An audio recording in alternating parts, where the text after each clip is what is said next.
What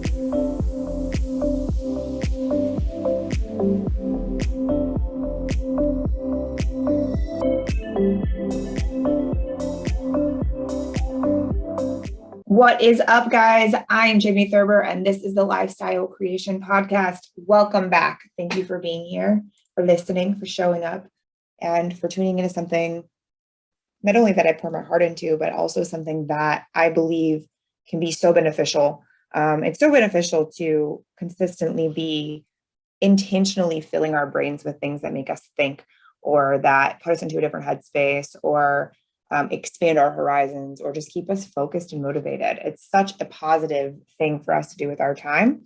And so the fact that you trust me and that you show up here with me means the world to me. So thank you for being here. Today, what I'd like to talk about is pressure. So I actually wrote a Facebook post about this a few days ago. So I may link that below if you're interested in reading it, but we're probably going to cover a lot of the same things. Well, I'm just going to go into more depth on it. And so the deal is with that, with pressure, I'm actually going to pull it up and read you something from what I said, because I went to an event a couple weeks ago here in St. Louis, and every time I leave an event, I have these very introspective time frames, if it's a good one, where I'm doing a lot of reflection and just kind of looking at things. And it always brings beautiful things to light for me personally and within my business. And so this kind of flowed out of me the other morning, and it said, there's a time in your life where pressure can serve as a motivator. At least that's what has been the case for me personally. I would create spots where pressure would keep me on track, keep me climbing, keep me producing higher than anyone else I knew. And I used it to leverage myself, until at one point it stopped being a force for good and started to be a source of evil in my world. I started to stunt my focus and work against me. I would find myself frozen, overwhelmed, never enough. Nothing was ever enough. I lost my power in that space of constantly putting pressure on myself. And that's really what I wanted to talk about, is how life is very cyclical, right? Things that work for us don't work for us in every season of what we're going through, every season of the year, every season of life, every season of our business. There are certain things that maybe are ideal to utilize at the beginning of this season, at the beginning of the year, but don't work well for you during the summer, whatever your industry is, or whatever your personal lifestyle is, or whatever it might be.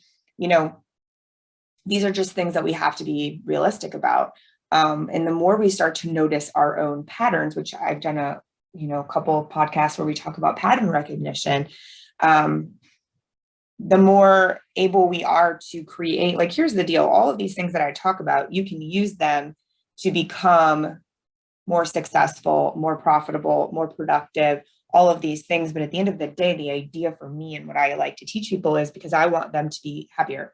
I want them to enjoy their life more. I want them to be able to realize that there's more to it than just like, oh, I'm going to make a bunch of money, make a bunch of money, make a bunch of money. That's not the point. The point is to actually be able to be healthy and happy while doing the things that you're doing and able to enjoy your life. So with that being said, and with what I was saying is that, we can, with things being cyclical, as there comes these places. So when I say that, I remember when somebody first said that to me, I was like, what are they talking about? So real quick, basically what I mean when I say that is that things cycle in and out of your life, cycle in and out of whether they're helpful now, or they probably won't always be helpful, or like you have to tweak it. Like I've talked to you about here before with planning. Sometimes we have to tweak it as far as planning goes, right? To recognize that what works for me right now might not work for me in a month. I might get used to, just like what happens with your phone. If you have the same ringtone for your alarm every single morning, eventually you stop responding to it, right? So in those moments, you have to adjust the alarm sound periodically. That's what we have to do. So that's a really good example, actually, of things that are cyclical. And so for me, the pressure game was something that I would use as a motivator, as a thing to keep me on track. And what I mean by that is I would do things like if I announced something to the world, then that meant I was absolutely going to do it. If I would tell the girls that work for me, hey, this is the project I want you to work on. You're going to need XYZ thing from me in order to do it. It would then put pressure on me to follow through on that thing. If I would hire a personal trainer at the gym, I would put that pressure on myself to show up there no matter what, because I don't like to waste people's time and I don't like to waste my own money. Disrespecting people's time is one of my biggest pet peeves. And so I won't do it. So with that being said, in those moments, those were healthy ways for me to create pressure on myself to keep me on track, keep me growing, constantly building. Like I would make challenges for myself in my groups or with like my coach or the, coaching group I was in as like a student, where I would make challenges that I was going to go live every day for a month, or I was going to post every day on Snapchat for a year on my stories back when Snapchat was like brand new. And I'm glad I did that. I did do that every day for a year. I posted on Snapchat stories because it got me really, really comfortable with video. And I didn't care nearly as much about what I looked like and what I was doing and all of those things. So in those ways, the pressure was healthy. And I'm sure there's a million other examples. They might pop up in my brain while I continue speaking about this to you. But if not, I think that gives you at least a gist of where my head's at with the conversation, right? So the next thing is there are sneaky, sneaky ways that I was realizing that the pressure was no longer good. It was no longer good for me. And so for the last couple of months, I've really been doing my best to release that constant, this is enough, you need to do more, what didn't you do, blah, blah, blah. Because what that would do is for me, and I think a lot of people can relate to this, it would cause anxiety, it would cause self-doubt, it would cause the things that do not attract nor produce the desired outcome that I'm looking for. And so we do this in a form of self-sabotage. We do this without realizing we're doing it sometimes. And where I was doing is I was realizing where that was happening in some things with the business. But what I wasn't doing was realizing where I was still doing it for myself, to myself. So what I wanted to explain, and actually I was speaking with my therapist about this like a week ago, and she started laughing and I go, why are you laughing? And she was like, because isn't it so funny the way our brain works, the way our brain will stack these habits to keep us in a place that it feels safe or whatever. I don't remember the exact terminology she used at that point, but it was funny because I was like, these sneaky little things that I discovered were putting this just abnormal amount of pressure on myself, to where in the past that was a good motivator for me. It kept me focused, kept me growing. And now it was causing me to freeze. And I just had kept telling her about this feeling where I would just like freeze. And then, of course, people who aren't in my head and that don't know me are like, oh my God, are you like comparing yourself to other people? Is it like paralysis by analysis? Are you being a perfectionist? And it's like, actually, no, I'm not a perfectionist at all. To a fault, to an extent where people are like, oh my God, did you even read what you wrote? And I'm like, no. Did it not make sense? Because I didn't read it. Because I won't overanalyze my shit, because if I do, I wouldn't put anything out there, right? And I learned that very early on. Thank you to Kat Latorza or at the Katrina Ruth Show if you're looking for her on social. We'll pop that in the comments below. But the thing about it, which is very cool, is that it's just get it out there. Your message is not supposed to be perfect. That's the whole point, right? In the perfectionist game. The truth is like anybody who's looking for perfection isn't my client anyways, isn't somebody who should be working with me, because I'm a human and I speak the way I speak and I do like, it's not, am I very effective and efficient with my language and my actions? Absolutely. Is there perfectionism involved in it? No. So the outside voices are like, that's what's happening. Maybe that's what's causing you to freeze. And it's like, no, man, it's something more than that. And so I couldn't put my finger on it, but I finally did. And it's this pressure. What's interesting is it's this pressure to be this certain thing. And I realized like there's a current client that I just have recently started working with.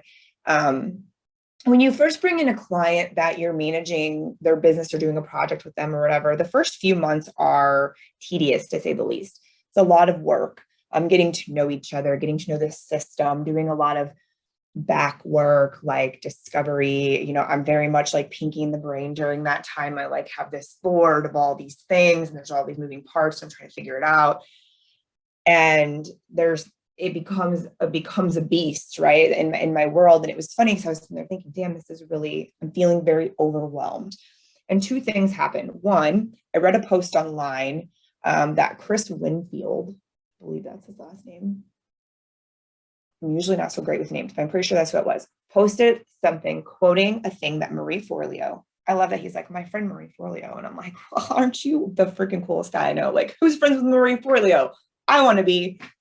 She's the best. Anyways, he says, my friend Marie Forleo said something that changed my life. And honestly, Chris probably doesn't know this, but he changed mine when he shared this. I don't do overwhelm.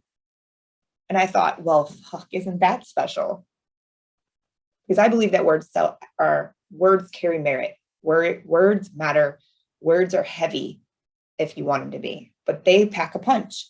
And I believe in my brain, because I have rewired my brain to allow myself to live a life like I live it, that I didn't even know was a possibility. I do believe that our words can rewire our thought processes. And I do believe that when we decide no more, I'm not doing that anymore, we mean it. That sound you just heard is a drink reminder. So hydrate yourself, my friends. So I believe there's a place where we can say, I'm done, or I'm no longer dancing like that, or that's never happening again, or whatever it may be. And we have the power to put our foot down, plant our flag in that sand, and that's that. As human beings, we have the power to do that. We just don't always do it because of obvious reasons, right? Because it's hard and other things happen, and maybe we don't always feel so strongly about something that that's what we need to do. If you guys are watching the video, I'm like pacing like I'm holding a baby, like when you have a woman that's holding a baby and she's rocking. That's what I'm doing. So sorry if that's making you nauseous, giving you motion sickness. That's what I'm doing today, apparently. So anyway, I don't do overwhelm. So that hit me a couple weeks before this conference I went to. This conference was all about women in business. It was all about getting shit done. It was all about being effective and efficient and true to yourself and real, with no fluffy bullshit in between. And there's another one happening in November, I think, if you want to check it out. Emily Frisella's Women in Business. We'll link it below. You can check it out. I'm not affiliated by any means, but I believe in it. Nothing I've mentioned so far I'm affiliated with. I just believe in them. And I like to share good shit with you. So anyway, so a couple weeks before this conference, I started thinking, I don't do overwhelm. Yep. And so then I got sick. And then I had surgery. And then all these things happened that could have potentially been overwhelming. And I was having a ton of anxiety because of what I was feeling in this pressure. And again, this very introspective headspace of what is this? I promise there's a point. Stick with me. I think it's important to take you down the path with me so you can possibly point out parallels with yourself. You can find these things. You can use this later, all of that. So I started thinking about and demanding to myself, I don't do overwhelm. And so then I'm sitting in this conference, and so in that moment beforehand, I set very clear boundaries with a couple of projects and was like, hey, hi, I'm doing more because that's where we are in our project, but that doesn't mean that you get immediate constant access to me. That was not in our agreement. That is not okay with me. I must protect my own energetic field. I went and got my energy cleared. I've been working on protecting my own energetic field, not worrying about responding to anyone else's, because I was feeling so like off and all this anxiety and all these things. And dude, it came from pressure. It came from all of this pressure. And so I started to slowly unload things. And what I realized was the reason I told you about this current project that I have is I realized that at the moment, some of that overwhelm felt like it was that project. It was too much for a minute, for a moment. And then I thought, well, dude, if it's not that, it's something else, always. It's always something else. It's a promise I made to this person. It's a promise I made to that person. It's a promise I made to myself. It's that my team doesn't have, audios to do podcasts. It's because it's that I haven't sent a newsletter. It's because I haven't, the list goes on and on, right? There's always a thing It's making me feel like I'm not enough, I'm behind, I haven't done enough, I'm overwhelmed. Now the new rule is I don't do overwhelm. So where is this pressure coming from, right? Me. And so I started paying attention to sneaky little ways that the pressure was showing up. And I wanted to share a few of them with you. So one was that I was constantly looking for like, and this was all very unconscious. Like I was not making that. This was not an intentional. This was very automatic. I wasn't, you guys know I hate doing when I do things without consciously making choices. So it makes me really mad when I'm like, damn it, it had a hold on me. Because the brain is a funny thing and it's very powerful. And so I realized that if it wasn't one thing, it was the other, that I was allowing to become this like big pressure instead of trusting myself. Because one thing, I guarantee there's one thing you can say that you know about yourself to be true. One thing I know about myself to be true is that I always do what I say I'm going to do, which is where that pressure thing would come into practice and it would catch me up, right? Because I would promise all this shit that I shouldn't be promising. But more importantly, what I realized was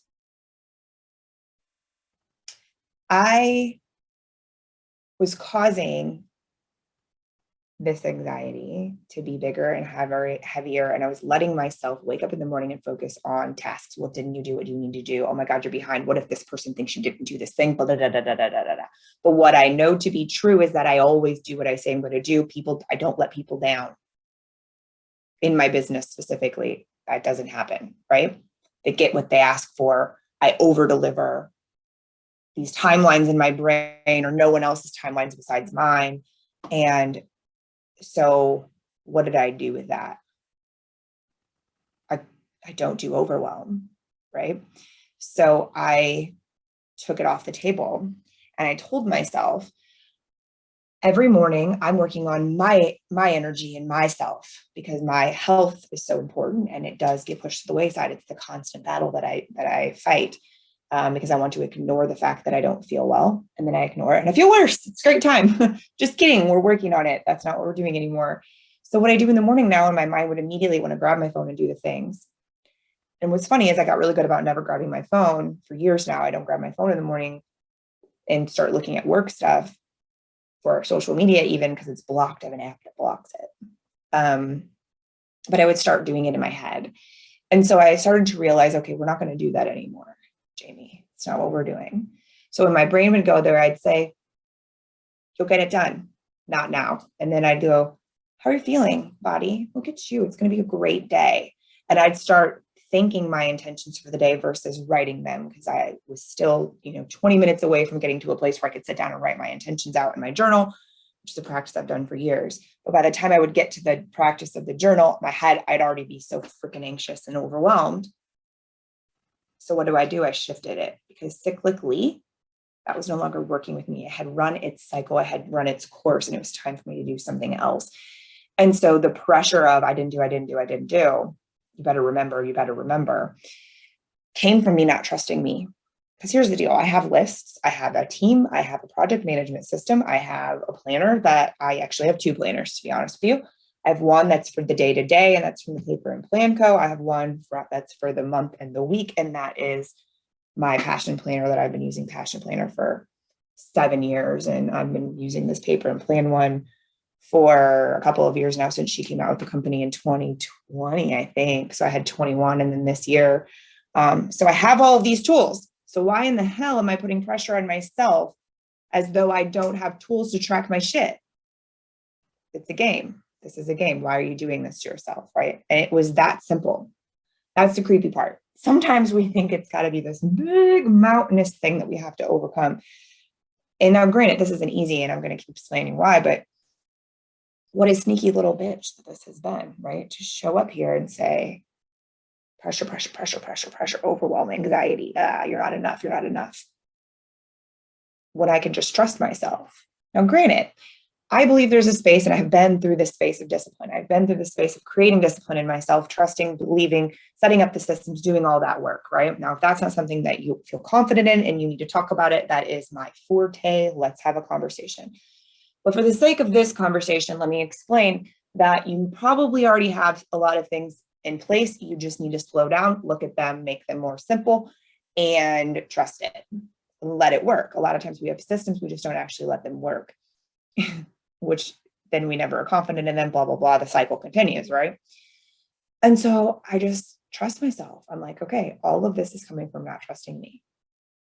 So then I start identifying these pressures. I go to this conference. I'm sitting there listening to them talk about things that I already say in a lot of cases, aside from, I'm not saying I knew everything they said, because there was a lot of great and new information, but hearing something you already know, or you already do, or you used to do, most importantly, come out of someone else's mouth is always powerful. And so that's what happened. And I sat there and started thinking. And then introspectively, since then, I've been having all of these thoughts and realizations. Biggest pressure, aside from that morning, like beating I would give myself, basically. You know how often I set myself up by not responding to text messages? Now, anyone who's listening to this that knows me personally, that has my phone number, knows that I am not the best texter backer. I am no longer claiming that. I am recovering. It's just not what we're doing anymore. So what would happen was I'd see the message. I'm a firm believer in not instantly responding to much, because I think our world is so sick with the thought that we get an immediate response from people. That's like not how the world works. It should not work that way. My life, I couldn't do the things that I do if I was immediately replying to people. So like, I don't even get notifications for text messages, but I would open the text box to respond to someone, or to send someone a message because I thought of something I needed to tell them. And I wanted to send it before I forgot. And there would be a message from someone else. And I would open it, knowing good and damn well that I was not in a place to respond to shit. I was in the middle of other things. So I would open the message, and then the message gets lost in the world. It gets lost in the world of messages. I don't like that about myself. Just like I didn't used to like being late. I didn't like the feeling it made me feel when I would be late, but I knew it was me. I was doing it. So I've actively worked on not being late, because I don't like the way that feels, and I have control over that. So why would I keep doing that to myself? You see what I'm saying? We're like gluttons for punishment. We like keep teeing it up to kick us in the balls, basically, like kind of what we do to ourselves a lot. So in any case that I can control that and change it, I'm going to. And so this was one. I personally don't enjoy the pressure and the thought of feeling like the kind of person who doesn't answer you. Now, granted, I do also, this is a tricky double-edged sword, because I also believe that I don't owe you anything. Obviously, people who are paying me money, I do owe them a bit more of a response. I do actually owe them a response if they've hired me. But even then, I don't respond immediately. That's not the type of business I run. So they know if it's an emergency, how to let me know it's an emergency, and I'll stop what I'm doing if I need to for them, right? But so the text messages, I realized this and I thought, oh, you sneaky, sneaky, sneaky little thing that I'm doing. Because here's the deal. I have a cousin, Christine, who I adore. She has 2 kids and a job, and she works a lot, right? I work a lot. We used to work opposite schedules.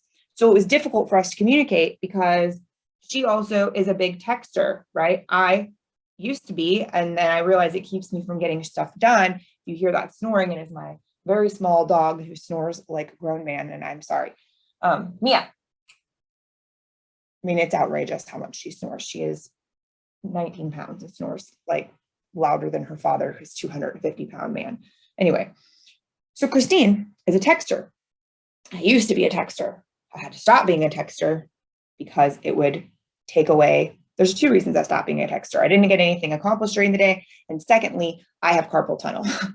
True story. If I'm on my phone too much, my hands hurt so bad that I can't like grab things. So I've had to limit my text messaging. I literally like bought a Bluetooth keyboard that attaches to my phone so I can use it to text people back. I just recently found this really cool thing called Phone Link for you Android users. You can download it onto your Windows on your computer and use it like the Apple people use for messaging. And it's pretty cool. But anyway, I digress. So Christine and I, like, again, she's like a sister to me, right? And what sucks is we used to work separate schedules. Now we don't. And I still just have not been responsive to her. What she probably doesn't know is I think about the fact, now granted, there was a point where she used to get pissed at me about it and take it personally and think that I was being a jerk. And I finally got it to a point where I don't think that she thinks that anymore. I'm pretty sure she doesn't. But I think about the fact that she texted me and I lost the text and I don't know where it is and I don't even remember what it said. I think about that in the back of my head all of the time. Pressure. I think about the fact that this other person messaged me and I didn't answer. Pressure. I feel like a jerk because I haven't responded to something in a month and I know it's not a month. I think about it all the time. But then I would freeze. Back to the very beginning of this conversation. I would be frozen by the pressure and by like trying to also uphold my own boundaries, trying to also keep my shit done and get my clients happy, make sure I'm physically well. And it would feel so fucking overwhelming that I would freeze and it wouldn't happen. So I don't do overwhelm. I refuse to place myself in situations where I am causing the overwhelm, right? So guess what? I'm making an effort to respond to social media messages and emails every morning at 8 a.m., 9 a.m., depending on what time I'm at my desk, and then to respond to text messages at 4 p.m. And what I'm trying to do is, so far it's working pretty well. What I'm trying to do is leave them unread until I'm like, unless it's my mom or Tony, because we live in the same house and me and Tony actually don't ever even text each other. We joke about that a lot. Like, I don't understand couples who text all day long. I used to be that way, though. I will say in other relationships for other reasons. In this relationship, I feel no desire or need to text Tony all day. And so sometimes I don't even know where he is on my phone. I have to scroll for a really long time to find him, to send him a text. But anyway, so if he texts me, I usually always open it because there's a reason. So that tip alone, that little thing that I've noticed, allows me to stop this pressure that was sneaking up on me, this pressure that I actually have control over. Just stop it in a healthy way. And here's why this is so important, because I want to be the kind of person, because I do care. Like, I truly care about humans in general. Like, if you're in my life, I care about you, because if I don't care about you, you're not in my life. If you're not healthy for me, you're not in my life. End of story. That's the way I live these days. Had too much of the other, and I don't pander to that. But I changed this. And the reason that I think the important part and like the whole thing, bringing it all full circle and bringing it all home here is, for me, I really enjoy when I start to think about something, I want to understand why. I want to know the depth. I want to know the reason. Like, that's why I have like various books from everything you could possibly think about on my wall. From politicians to other entrepreneurs, to marketers, to philanthropists. Jeez Louise, my words aren't working. Any book you can think about. We have a book about freaking the salt industry, for God's sakes, because when I want to think about something, or when I want to know more, I want to know more, right? That's who I am. And so in this space, who I want to be and who I see myself as on the inside is extremely important. And that's where I believe that we create real fulfillment, is when we realize that has nothing to do with anyone else. We may it may look like what you could flip that as is, oh, there's 5 people who expect something from me in my inbox. And then I can say that they're pressuring me. And maybe some people are, right? I don't have those kinds of people in my life anymore. So I don't play that freaking game. But that pressure is really me. I have control over that. So I can shift it. I can learn more about why it's there. I can learn more about creating and being and truly existing as the human that I want to be. To put this on a very like superficial surface level space, I have hair extensions.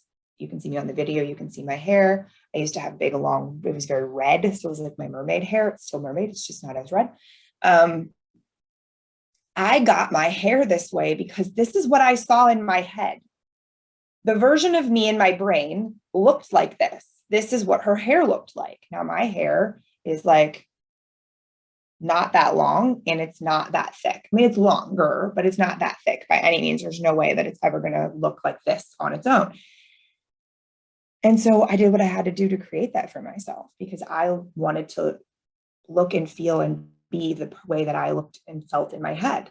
And so this is just a different version of that, but way more fulfilling one, right? And honestly, my hair extensions make my life really, really, really easy. So that's part of it for me. But who do you want to be? I think that's what everything kind of comes down to. Who do you want to be? This is a reminder. Alexa, stop. Sorry, you guys. This is real life, right? Freaking Alexis tells me to stop and eat lunch. Stop. So, who do you want to be? Real talk. For me, I want to be the kind of person that you can count on. And if that's responding to a message, even if it's 48 hours later, that's responding to a message. You know, not too long ago, it was a family member, had one of their family members pass away. And there's a lot of things in my family, on the one side of my family, that I don't like how things have changed, I should say. I don't feel good about it. I don't like, but it's out of my control. I don't like how things have changed. I don't like the way some of the people don't love each other the way they used to, or show up for each other the way they used to. It makes me really sad, right? And so when this family member passed away, the funeral, like I wanted to go to the wake. My mom and I always do this kind of stuff together, and she wasn't available. So I was like, all right, Mom, I don't think I'm going to go to the funeral. Like, it's a busy day for me. I don't think I'm going to. That morning, which would have been fine, my family member wouldn't have thought anything of it. That morning I woke up and I thought, no, I'm going. This is the kind of person I want to be. I want to be the kind of person who goes and sits in that pew or sits in that place just to support and love you, just so that you know that you're loved. And that's important to me. And so in this same space with this pressure, what's funny is when I recognize that I was doing this to myself, and then I realized the reason why. Because the reason why is very pure and beautiful. It's not like I have a mean asshole voice in my head that she is something else, right? This isn't her. The pressure of this isn't her. So when I can shift it into something that feels good and that feels fulfilling, it matters to me.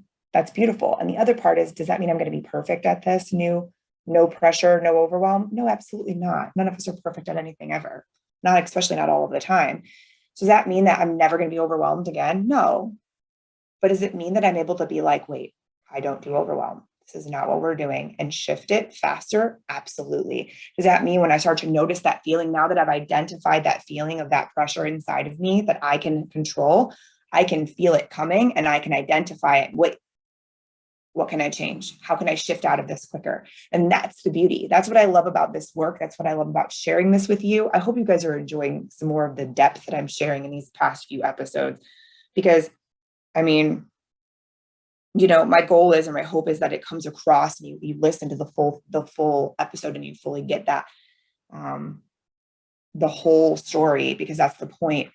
And for me, like that's the point of life. That's the point of what I do in life, is to continuously deepen my roots, my growth, my understanding. Like I believe in order to grow big and tall and shine bright and big, you have to have a really solid foundation. You have to keep growing this way too. Your roots have to deepen as much as your growth has to expand upward. We can't expand without deepening. I personally believe that. That's a big part of what's happening in my world and in my business, and that you're going to continue and hear me talk about and see more of come out of me. So that is my message for today. I hope that you took away something helpful from that. As always, thank you for being here. Thank you for listening. If this is something that you enjoyed, I do ask that you share this with someone. If you share it on social media, please be sure to share. Geez Louise, Mia, stop it. I'm trying to have a moment here. Wish you could see her.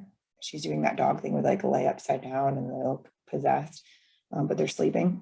Anyway, if you do share it, please tag us in the message. I love seeing those, and it just really helps us get this message out there. As you know, this podcast is funded and produced by me and my team. There is no sponsors or anything like that. So the best compliment that you can give us is reviewing this on iTunes and sharing it with people and talking about it. That's the most powerful thing you can do for us. And I'd love to connect with you more. If you have questions about this or comments, you can put that on social media. You can send me a message on either Facebook or Instagram. We put the note or put the links below here. But then also, you can sign up for our newsletter, and we'll put the link below here for that as well, and just stay in touch. And so again, this is me pouring my heart to you, and that's part of why I think I'm here on the planet. So thank you for listening. It means the world to me. Go out into the world, do good things, be a good human. And until next time, guys, see you later.